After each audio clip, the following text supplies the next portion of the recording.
Sibheka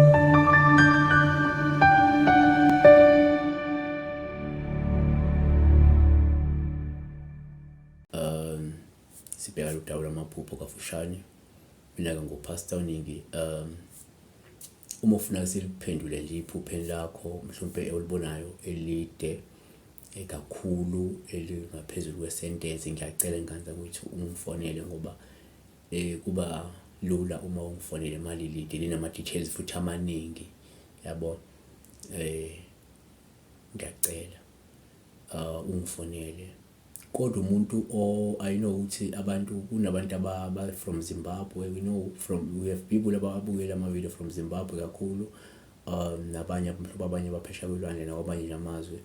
Those people bangacela ukwenza i-WhatsApp call, but wena within the borders of South Africa, phone nje afaka airtime phone sokuphendula. Namhla sibheka iphupho lika Sydney Thokozani, uthi sawubona mfundisi, ngabe kusho uphupho udobha amabhodlela angenalutho. Uphawu kwelolu lungasho into eziningi ehlukahlukene ngoba kuyo ukuthi la mabhodlela awani, so akaspecify ukuthi amabhodlela ewayini, amabhodlela obhiya, amabhodlela emawonasi, awani amabhodlela bo. So but then in general uma uphupha ucosha amabhodlela angenalutho uphawu olubi ngoba lusho ubumpofu. Labo buphofu lungasho ukudabuka kumuntu, lungasho ukwenziwa inhlekisa, lingasho uba ngaphasi kwesimo sizokudalela amahloni, mhlawumbe lungasho nokuphela nje kwezikhathi ezimnandi nezinenjabulo empilweni yomuntu, yabona. Okwesibili esingakubalula futhi ukuthi uma uphupha la ucosha amabhodlela angenalutho uphawu olubi futhi ngoba nalutho ngabuye luchazela ungabi nalutho nje. Lungachaza uba nesizungu noma ubake nomzwangedwa, lungaveza ukukhungathwa, ukukhathazeka mhlawumbe empilweni.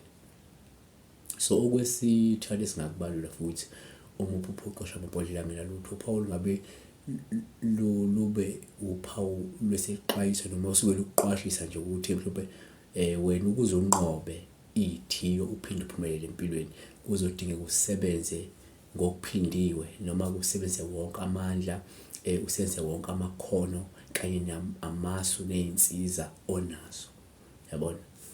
Shuthi isithi thina uma uphupha ucosha amabhodlela angenalutho uphawu usuke lukuqwashisa kwesinye isikhathi olusho ukuthi kuze wena ukwazi ukunqoba ithiyo uphinde uphumelele empilweni kuzodinga usebenze ngokuphindiwe noma kuzodinga usebenzisa amandla, wonke amandla onawo, wonke amathalente onawo, noma wonke amasu kanye ney'nsiza onazo. Shuthi amathuba okuphumelela akhona kodwa kodinga ukuthi usebenze ngokuphindiwe wena. So okwesine uma uphupha usuwaqoqa-ke mhlawumbe uqoqela ndawonye namabhodlela angenalutho, lolu phawu usuke selusho ukuthi umuntu wena ongayiphethe kahle, mhlawumbe noma osiphethe kabi sisho kanje, noma futhi obudedengu. Uma ukuthi umuntu osebudlelwaneni njengamanje noma umuntu oshadile, kungenzeka umuntu ongathembakalanga lo muntu wakho noma umuntu oyiphatha kabi towards lo muntu wakho onayo ko-relationship, yabona. Lama empty promises.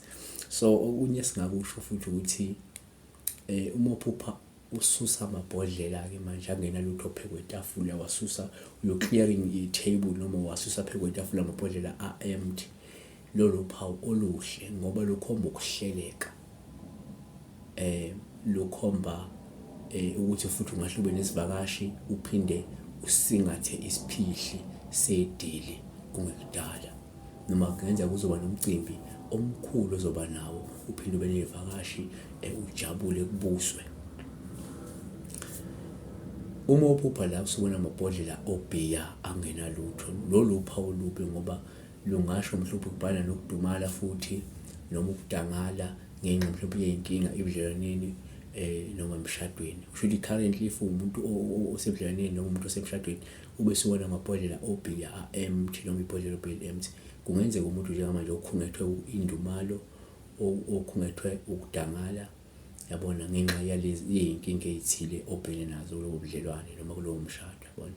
Siphethe ngako ukuthi-ke uma uphupha ubona amabhodlela ewayini, ubona amabhodlela eshampeyini, ubona amabhodlela iwayini elibizayo kodwa engenalutho, lolu uphawu oluhle ngoba lona lingakhomba ingcebo noma isikhathi sengcebo esizayo empilweni yakho. Futhi uma umuntu wesilisa kungasho ukuthi mhlawumbe usuke uzoshada nowesifazane okhomba ngophakathi, usuke kwenza uzoshada nowesifazane ocaphuna kusale osimeme empilweni. So keep looking. If uphuphela ibhodlela wayini, shuthi ke lo muntu naye ngenze kumuntu ocela ubuke noma kungenze uzohlangana nomuntu wesifazane ocebile. Funa umfazi ocebile. Sisho njalo kwethokozani uma ukuthi bekuyibhodlela iwayini leli kungenzeka uzohlangabezana nomuntu wesifazane nje omi kahle ngokwempilo. Siyabonga uNkulunkulu engathi ke ngalonda ivideo like siyoqala siyogcina akhona amanye esiwenzile ngihamba wabheke i-like ke lena nayo ukhombisa uthando nali senze ngothando, siyenze ngoba sifisa ukuthi silethe nje ukucaciseleka kube seduzane. May God bless you.